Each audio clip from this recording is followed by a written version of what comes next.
సంగం మండల కేంద్రమైన స్థానిక మసీదు వీధి నందు ఎన్నికల ప్రచారం నిర్వహించిన వైసీపీ సీనియర్ నాయకుడు కె రఘునాథ్ రెడ్డి ప్రతి ఇంటికి గడప గడపకు తిరుగుతూ జగనన్న ఇస్తున్న సంక్షేమ పథకాల కరపత్రాల్ని పంచుతూ కల్లబొల్లి మాటలు చెప్పే టీడీపీ నాయకులకు ఓటు వేయొద్దు, ఏడీఎఫ్ ద్వారా ఆత్మకూరు నియోజకవర్గ ప్రజలకు అభివృద్ధి అంటే ఏంటో చేసి చూపించిన ఆత్మకూరు ఎమ్మెల్యే మేకపాటి విక్రమ్ రెడ్డిని అత్యధిక మెజారిటీతో గెలిపించాలని ఫ్యాన్ గుర్తుకే మీ ఓటు ముద్ర వేసి అటు నెల్లూరు ఎంపీ అభ్యర్థి విజయసాయి రెడ్డిని అత్యధిక మెజారిటీతో గెలిపించవలసిందిగా కె రఘునాథ్ రెడ్డి కోరారు.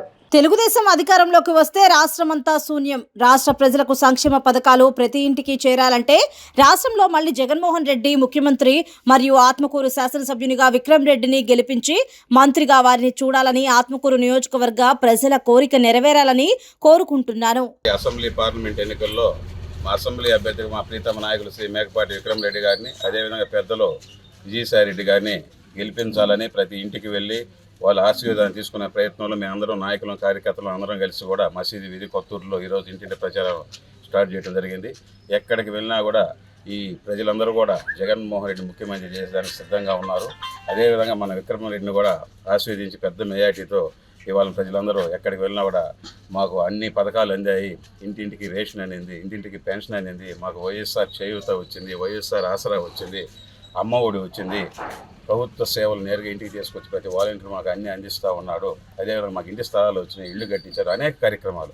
స్వాతంత్రం వచ్చిన తర్వాత ఏ ముఖ్యమంత్రి చేయని విధంగా దేశంలో 29 రాష్ట్రాలు ఉంటే 28 రాష్ట్రాల్లో కూడా జగన్మోహన్ రెడ్డి లాంటి ముఖ్యమంత్రిని కోరుకుంటున్నారంటే మనం నిజంగా గర్వంగా గౌరవంగా మన ముఖ్యమంత్రి జగన్మోహన్ రెడ్డి ఒక మంచి ముఖ్యమంత్రి మనకున్నందుకు మనం గర్వపడాలి. అదేవిధంగా శ్రీ మేకపాటి విక్రమ్ రెడ్డి గారు కూడా ఆయన 2 సంవత్సరాలు ఎన్నికై ఈ ఆత్మకూరు నియోజకవర్గ ప్రాంతాలనే సొంత కుటుంబ సభ్యులుగా భావించి అందరికీ సేవలు అందించాలి. ఆత్మకూరు డెవలప్మెంట్ ఫోరం ఒకటి ఏర్పాటు చేసి ఆత్మకూరులో సొంత నిధులతో మన రాష్ట్రంలో కూడా ఎక్కడా చూడలేదు, సొంత నిధులతో 4 కోట్ల రూపాయలతో బస్టాండ్ ఏర్పాటు చేయటం, అదేవిధంగా ఉన్నత పిల్లలకి అందరూ కూడా ఒక నాణ్యమైన విద్య అందించాలని మర్రిపాడు అనంతసాగరం మండలంలో ఇప్పటికే సొంత నిధులతో డిజిటల్ క్లాస్ రూమ్స్ ఏర్పాటు చేసి రేపు హై ఇంజనీరింగ్లో ఉన్న ఎడ్యుకేషన్ వాళ్ళని 10th క్లాస్ లోపల ఆ ఎడ్యుకేషన్ అందించి బేసిక్గా ఇంజనీరింగ్కి పోయినప్పుడు కూడా వాళ్ళు ఇంకా ముందరకు అడుగులు వేసేదానికి ఒక మంచి ఆదర్శవంతమైన నాయకుడిగా విక్రమ్ రెడ్డి ఇప్పటికే నిలిచాడు. ఇప్పుడు అందరూ ఎన్నికలు వచ్చిన క్లియర్గా ఎక్కడికి వెళ్ళినా కూడా జగన్కి ఓటేసి మా రుణం తీర్చుకోవాలి.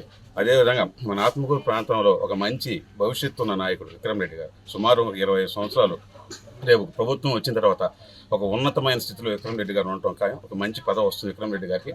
మన ప్రాంతం కూడా ఎంతో అభివృద్ధి. ఈ సందర్భంగా మీ ద్వారా కోరేదంటే ప్రజలందరూ కూడా ఏం ఆలోచన చేయకుండా ముక్త కంఠంతో అందరూ నేరుగా రేపు 13వ తేదీ ఎన్నికల్లో వెళ్ళి 2 ఓట్లు ఉంటాయి. ఒక ఓటు విక్రమ్ రెడ్డి గారికి, 2వ ఓటు విజయసాయి గారికి గెలిపించి అత్యధిక మెజార్టీ ఇవ్వాలని మీ ద్వారా కోరుకుంటూ సెలవు తీసుకుని జై జగన్ జై విక్రమ్.